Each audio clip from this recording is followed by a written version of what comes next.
This is an RNZ podcast. This is Mediawatch. I'm Colin Peacock. This week, Wellington, beating heart of this nation, our capital. You can't beat it on a good day, they say. But these days, the news is often bad or about really bad things, like the great South Coast sewage strife. So what's it like covering the capital beat in the current tough times? We ask one of the longest-serving news hounds at the capital's daily, The Post. We might be at the bottom of the dip and coming slowly back up, I hope, because it would be nice to write more good stories. Now, one of the things that he's been looking into lately is one blog post blaming the capital's councillors for spending on bike lanes and not pipelines, which was seized on by some in the media recently as one reason for the current wastewater catastrophe. As he writes, what happened next is the hinge moment of Wellington's current disgrace. But was it? And who said it was? Before that, though, the government has moved on rough sleepers downtown by giving police the power to move them on in town centres and using the media to get the message out. Chris Bishop's speech last week on the Auckland housing scenario. Is this a government in election year who does suddenly a bit of panic? Or is it you're listening, or no, you it's didn't think about it properly in the first place? Or? No. Like the housing thing was actually, again, you should listen, right? And I don't, if you've got it wrong or you haven't got it perfect and you can optimise it and get it better, why wouldn't you make that correction and actually deal with that? Good question. So what was that all about? Well, that was the Prime Minister talking to News Talk ZB's Mike Hosking, as he does every Monday morning. And there he was talking about rolling back the government's previous plan to intensify and densify housing in Auckland. Mike Hosking told the Prime Minister he never should have let his minister, Chris Bishop, talk about a target of 2 million houses in the first place. You blew it. And you freaked people out. And that's the only bit that surprised me, that a guy from the hut was telling Auckland how to run their property market, which wasn't the smartest move politically. And yeah, well, all I can say is we listened and we made the changes. And importantly, now it's back with the council to say densify in the CBD and the transport hubs, take it out. And that reduction in capacity should mean all that intensification of the suburb goes away. Well, problem solved if the problem was just Auckland dwellers worried about more people in their suburbs. But without drawing breath, Mike Hosking then asked the Prime Minister about another of his government's announcements about where people should live, this time people without homes downtown. How much pushback do you think you're going to get from people who, for whatever reason, don't believe downtown Auckland and Wellington and Christchurch needs addressing? Oh, I'm sure we'll get a lot. I mean, we got a lot on gang patch bans too. Well, there, the pushback Mike Hosking was referring to was from the new Police Association leader Steve Watt, who had a few minutes earlier told Mike Hosking police moving rough sleepers and beggars on was not really the best use of police officers.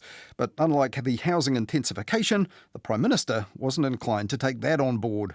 I don't take advice from people. I'm not taking offence from that because I don't take advice from them. But, I mean, I trust Richard Chambers. I trust our police. When I talk to our frontline police, so I've been out with them on the beat.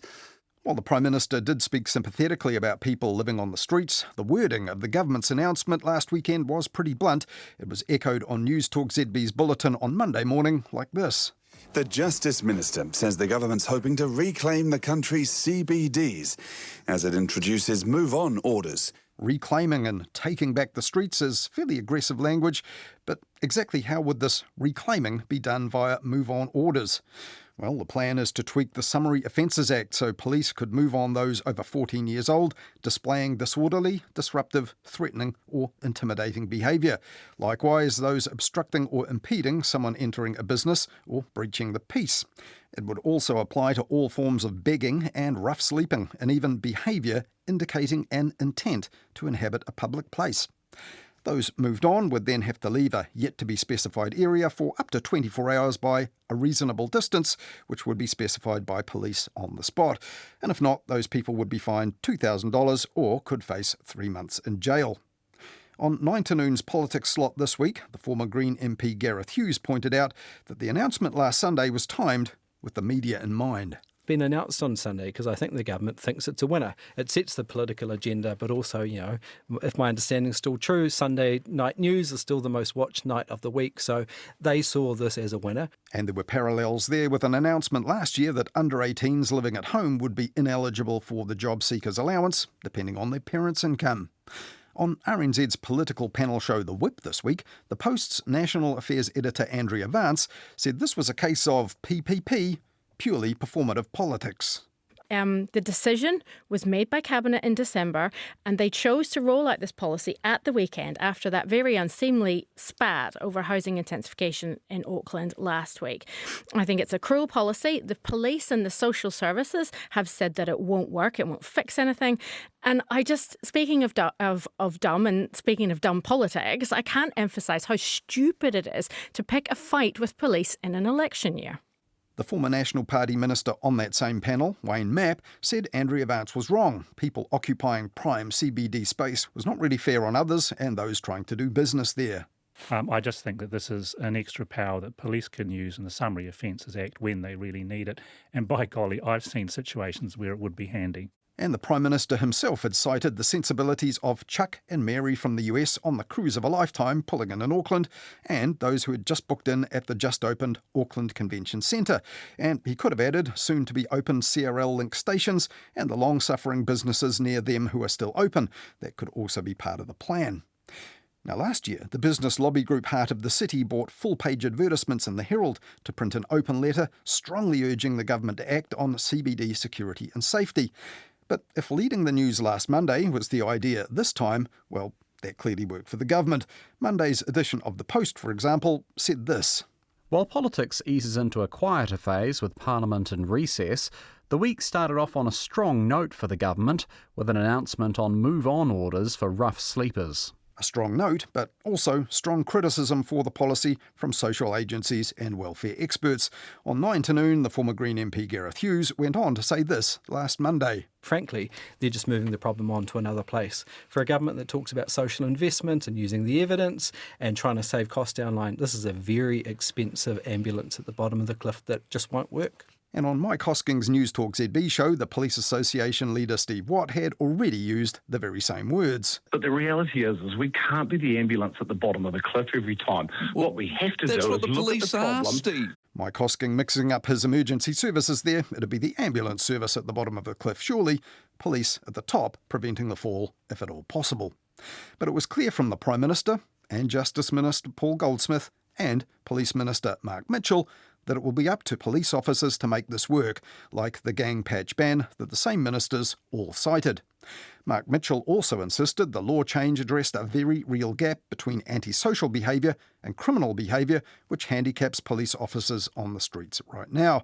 And on News Talk ZB, Mike Hosking really didn't like the Police Association boss telling him he didn't think that this was going to work, with what were essentially social, financial and mental health problems.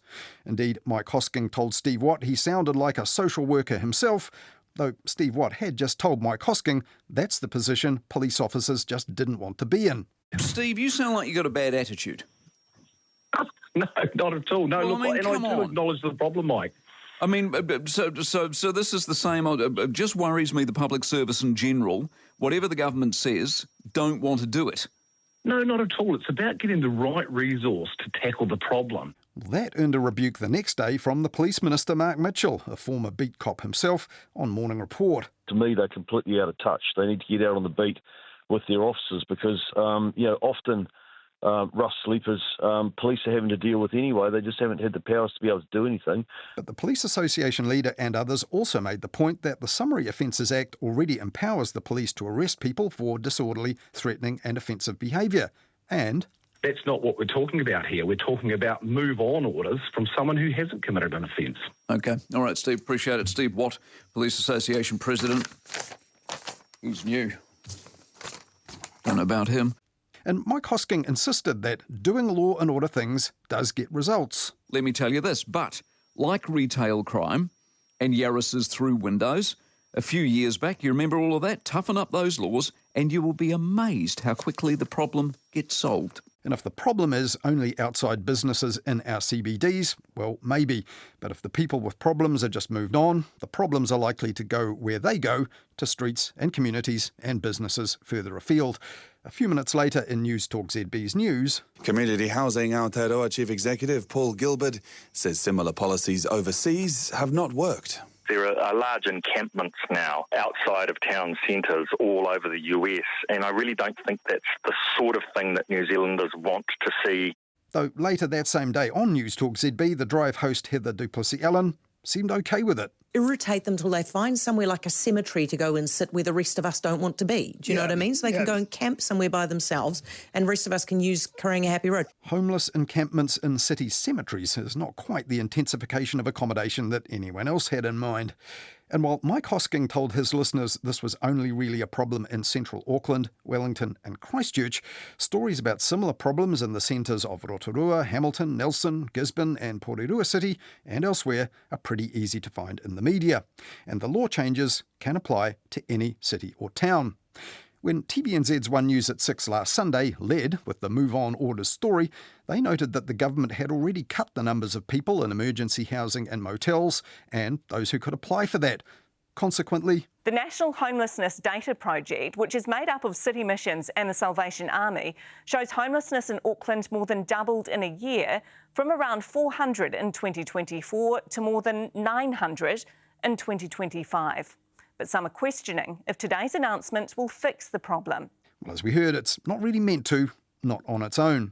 And on his own outlet, The Kaka, Bernard Hickey zeroed in on the potential cost of outlawing rough sleeping if the law change is really enforced. Removing 3,500 people from emergency accommodation at a cost of $233 per person per night, Bernard Hickey said saved $156 million a year over the last 18 months for the government. Meanwhile, new accommodation has been built, he said, but much of it is behind bars.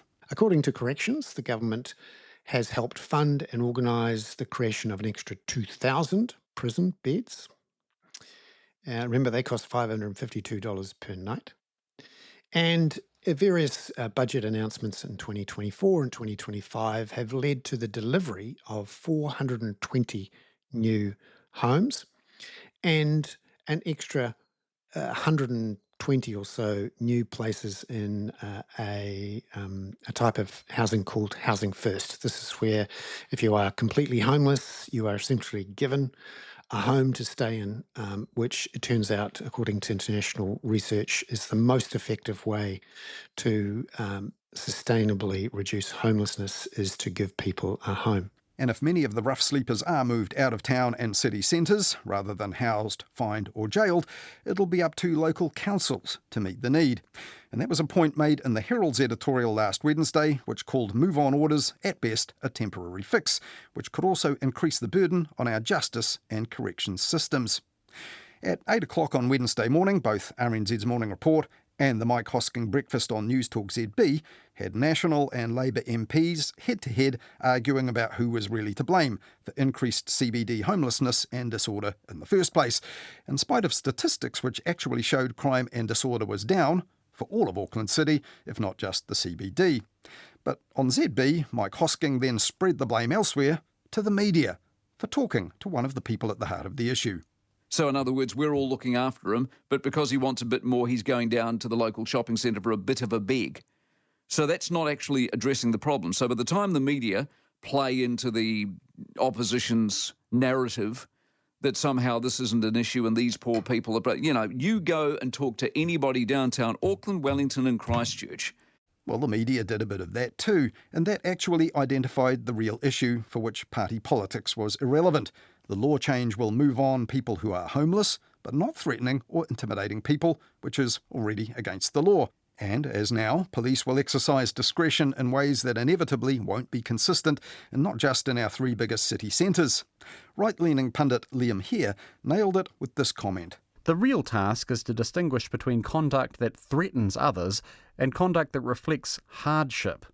The current proposal blurs that distinction, and that invites uneven enforcement and erodes confidence in the law. Well, that was just one opinion among many about Move On Orders that was written or aired this past week, but one with a fair chance of ageing pretty well if the suggested law change takes effect and has any effect. For more on the political process behind this and how the decision was made, there was an excellent episode of the Newsroom RNZ podcast The Detail, which laid all that out last Thursday. You'll find that on the Details podcast feed under the title All Stick, No Carrot with Move On Laws. It's well worth a listen.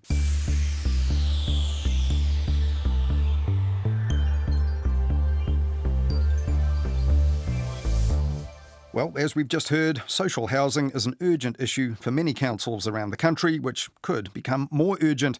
And on 9 to noon last week, Wellington reporter for The Post Tom Hunt told Catherine Ryan that the council in Wellington had complicated its own housing budget itself with a $56 million accounting error. Someone forgot to factor in GST, which is I'm sorry, staggering. Don't you get on every bill you get, blah, blah, blah, plus GST. Here's the total. In fairness to Wellington City Council, most of the stuff it deals with doesn't Have attract GST. But still, you've got rooms for, you've got an army of people who deal with finances and all these kind of things, and someone surely should have thought.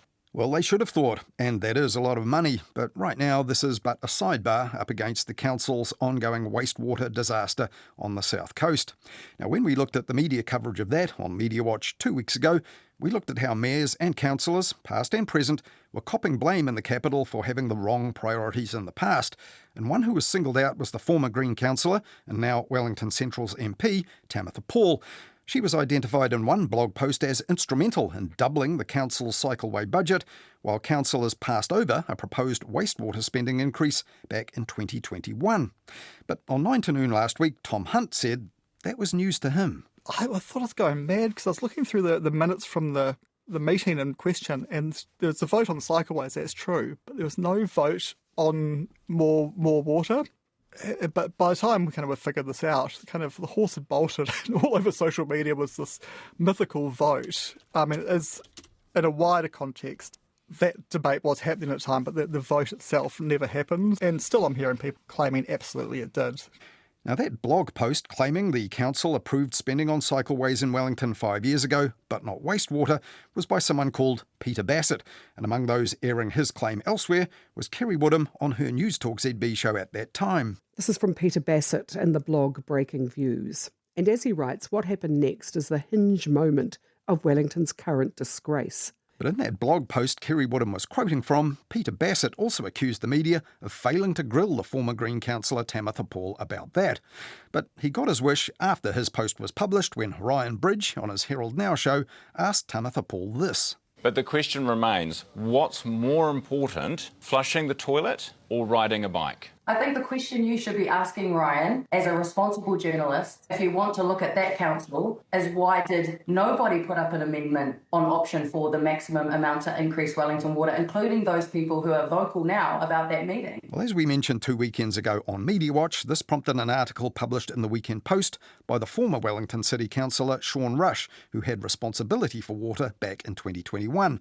And he said there was no council vote back then in which both options were on the table, as described by Peter Bassett. And Sean Rush was no lefty or greenie, he was an ACT Party candidate in the last general election. So that raised another question: who is Peter Bassett? His claims seem to have appeared first on the blog site Breaking Views. That's published by the right-leaning New Zealand Centre for Political Research, run by the former ACT MP, Dr. Muriel Newman. And while there doesn't seem to be a whole lot of research on the Centre's website, there is a lot of right-leaning opinion. And last week, Peter Bassett waded into Wellington's sewage issue again on the New Zealand Centre for Political Research site. So last weekend, a headline in the Post asked, would the real Peter Bassett please stand up? Because even though some in the media and right-leaning blog sites took his claim seriously, no one seems to know who Peter Bassett is, or if he exists at all. And that includes Tom Hunt at the Post, who's been trying to find out. Well, it was circulated very widely on social media at first, and then entered the real world, so to speak, at a kind of public meeting about the Moa Point fiasco, where people kind of stated as fact that there was this vote of, spending on cycleways or spending on pipes, and Tamitha Paul led this vote that never happened. And then she and other Green MPs were at that meeting, right? They called the meeting, yeah. Yeah, I mean, whoever Peter Bassett may be, what was actually wrong in that information that has been recycled? What he was arguing is when they were putting that long-term plan together, there was a vote to spend more on cycleways at the expense of pipes for cycleway spending, but that vote, one or the other vote never happened, and it was actually, in the long-term plan, there was actually more money for pipes anyway and more money for cycleways. There was also more money for the library. Every bit of council spending for the next 10 years was in there, and so the wrong thing was to argue that Tamitha Paul led a vote and won the vote to spend money for cycleways instead of pipes. That never happened. But of course, yes, it was absolutely a debate. And when people like Diane Calvert, that, she's been arguing this for a long time, she is absolutely right. She's been saying that for a long time. Well, the Peter Bassett, he is described as an observer of politics and media. Aren't we all? And also that one of his concerns is narrative replacing true scrutiny. Have you found out who Peter Bassett is, or indeed is it someone else writing under that name? When I first mentioned the blog in a story, I was asked a few people, who is this guy, so we could go to him for comment, and no one who I thought would know had never heard of him. And then that included all the councillors, didn't it? You rang them. Yeah, that was the subsequent story. Yeah, not a single city councillor knew who was. There was mentions of him in company's office things, but all in Auckland or Coromandel. The New Zealand Centre for Political Research never got back to me about who it was or if they could put me in touch. And so, I tried other things since to find out who it is, and many names have come up, but none that would be willing to confirm that indeed they are the person claiming to be Peter Bassett. Well, there may be reasons that someone would want to use a pseudonym, so if it isn't. But in terms of whether the comment should be used in the media as bona fide, there are 10 posts under this name. The first one, ironically, appeared right in the new year, 3rd of January, which was a criticism of the state of journalism, which is kind of interesting. Yes. And looking at that one's laid out very differently to, for example, the last one that's appeared just a few days ago, response to the former Kapiti mayor writing about that, which seems very personal. This one on the 3rd of January, it looks like it was partly at least processed by a machine. It's got these subheadings which look very much like a kind of automated layout. So is it possible, do you think, that this Peter Bassett might be an amalgam of different people using different methods? It's absolutely possible. And I mean, I guess the only people who could answer that are Peter Bassett, if such a person exists, or the kind of publishers of the original blog, which has been a Breaking Views website, which is run by the Centre for Political Research. They're unfortunately not answering calls or texts or emails. Well, it's their website, and it's full of different opinions from mainstream media and from other people. So what's the moral of the story, do you think, Tom, for the actual mainstream media outlets like News Talk ZB or Herald Now that aired Bassett's claims without explaining who he was? People do write on pseudonyms for many good reasons as well, for personal safety and whatnot. But I guess the difference is this was disinformation under a pseudonym. But in terms of lessons learned, checking if you don't know where something's coming from, I guess really to check and to make sure that first of all the facts behind it are correct and that you know who it is. But I know as much as anyone that newsrooms are run off their feet these days, and sometimes these checks and balances get missed. So I don't have any criticism of people who did run the blog. But if you're literally going to quote someone's claims, though, wouldn't you say, this is Peter Bassett wrote this? It's not going to mean anything to the audience if journalists who work the beat like you don't know the name, right? Well, yeah, and also to check, I mean, the more important thing to me is checking the fact behind it, and that is could have been quite a simple thing by going to the meeting minutes and seeing what was actually voted on, and it's quite clear there that there was never such a vote. But indeed, this Peter Bassett person was raising a wider issue that was very much being talked about at the time, and they could have gone back and correctly said that people like Diane Calvert were talking about this. Sure, Diane Calvert being a serving Wellington City Councillor, yeah.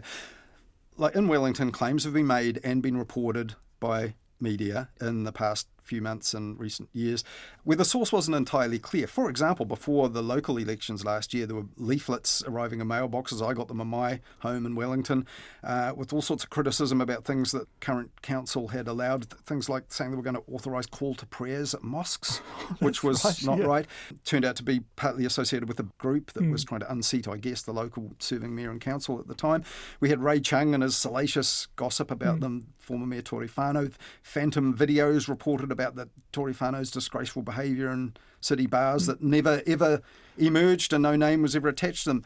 Do media outlets need to be really doubly suspicious of any claims concerning local politics and critical of serving local politicians where they really can't be sure who the actual real source is? Well, absolutely, and it's terrifying. And all those examples you just brought up in the local body elections, still you hear those claims mentioned by people who perhaps don't read the actual news.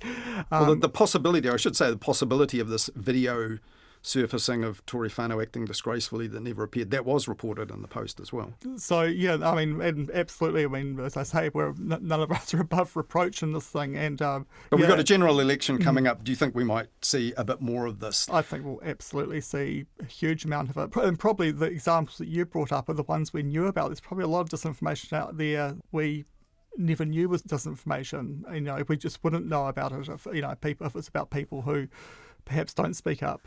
Well, if the Post had run with these Peter Bassett claims and put out a story that didn't stand up, someone could complain. The Media Council would have to have a look at it about whether it was fair, accurate or balanced or whatever. Right now, the ACT Party wants to scrap the Broadcasting Standards Authority, which doesn't regulate you as a newspaper and digital news website, but does regulate broadcasters and their digital outlets. They say these days Kiwis get information from countless digital on-demand and social platforms. If someone doesn't like what they see or hear, they can tune into something else. No need for a state-backed regulator. Does that concern you? Look, absolutely. Because I think if you tune into the TV news or RNZ or any of the public broadcasters, there is that kind of backstop where things can be checked. But there's a huge population out there who are on, who's kind of algorithmically driven to websites and stuff like that, who have stopped going to that, and they're teaching that as truth. At least, for those people still trusting the media, that having that backstop there is hugely important. Last Sunday, Tom, a change of tack here. The government announced move-on orders for rough sleepers and beggars in towns and city centres. Earlier in this program, I took a look at how that had played out in the media. I mean, you, looking back, have reported a fair bit in the past year, or before that too, on the growing problem in the capital. You talked to the homeless people themselves, CBD businesses, policymakers and all that. You have an interesting piece you did about how it had spread into the suburbs of Wellington, which is, I guess, a possible outcome of this move-on order law change. What do you, I'm sure you've been looking at other media and how this has been reported. What do you make of the way this has been floated by the government and taken up by the media? Look, I mean, my head's been a mower point all week, to be honest, so haven't read as much of the move-on things as possible. I actually think the media's done a pretty good job of the move-on orders. There's definitely been both sides of the argument. Of course, the homeless people, and there's even among them, there's so many different reasons are there, and and politicians, of course, they want to do something, and then you've got local businesses who in Wellington, and I don't know if this is around the country, are actually mostly sympathetic to the people who are on the streets. I think all those sides, as far as I can tell, have been presented. And I just think for politicians, it's an impossible situation to solve, because the move-on orders will do something, but it's right, they'll just move somewhere else. Well, homelessness and the Moore Point disaster, they're not the only problems confronting Wellington, we know. Looking back at your post pieces online, you've had to cover an awful lot of tough stuff, not a lot of it good news. As a reporter on this Wellington beat, does it kind of wear you out having to cover bad news so often? Where you live, Look, I mean, when I'm covering bad stuff, it's not people dying, major earthquakes, wiping out a city. It's things like pipes going wrong and stuff like that. So it doesn't kind of wear me out. If I was to be, I have briefly been a crime reporter, and things like that I think are much more taxing on your soul than... I thought you might have been a health reporter with one of your recent stories that's on the site. The capital's colon and its overdue colonoscopy. 5 years before the Moore Point catastrophe, a task force recommended checks on critical infrastructure. Of course, yet another story about Moore Point, but it's tough stuff. I was thinking about this because reading last weekend there was an edition of The Press which looked back 15 years because of the anniversary of that devastating quake back in 2011. Some really interesting stuff. Philip Matthews, long-serving reporter in the Press, said, these were years of sadness, uncertainty and loss. They were also years of invention and improvisation that would be part of the fabric of our history. He said, nostalgia can be a dead end. We now have better libraries, better cinemas. Do you think maybe 15 years' time you might be able to write a similar piece everything's better now and wetter is the headquarters of AI-driven entertainment and everything's good again in the capital? I'd hope so, yeah.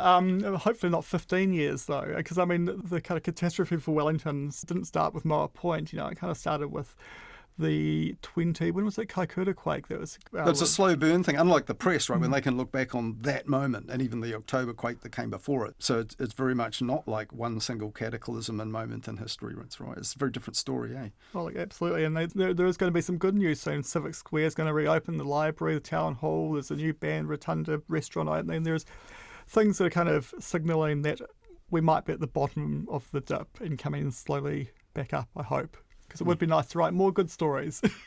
And a few more days of that good weather on which we cannot be beaten on those days, that might help as well. Oh, you can only hope. That was Tom Hunt, long-serving reporter for The Post in Wellington, which you can't beat on a good day, though good news days are few and far between at the moment.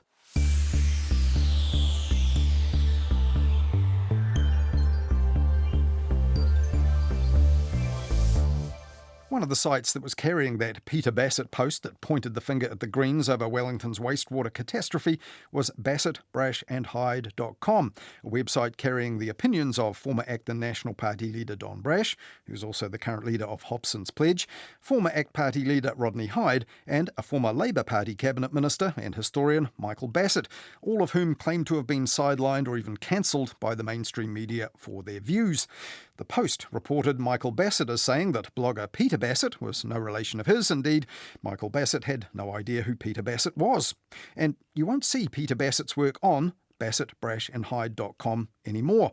Last weekend, an announcement said that Michael Bassett and Rodney Hyde have retired from the site, and without them, it wasn't tenable and the site would die this weekend. But just one day later, another announcement which said that Dr. Brash was reluctant to kill what we have built up, and now joining Dr. Brash is Lindsay Mitchell, a welfare reform advocate and former ACT Party candidate who initially helped the trio set the site up 5 years ago. BrashAndMitchell.com will continue to publish articles from a variety of sources and submitters, Lindsay Mitchell said when announcing the change last Monday. But does that include Peter Bassett, whoever Peter Bassett really is? Well, we've written to Lindsay Mitchell to find out. No response yet.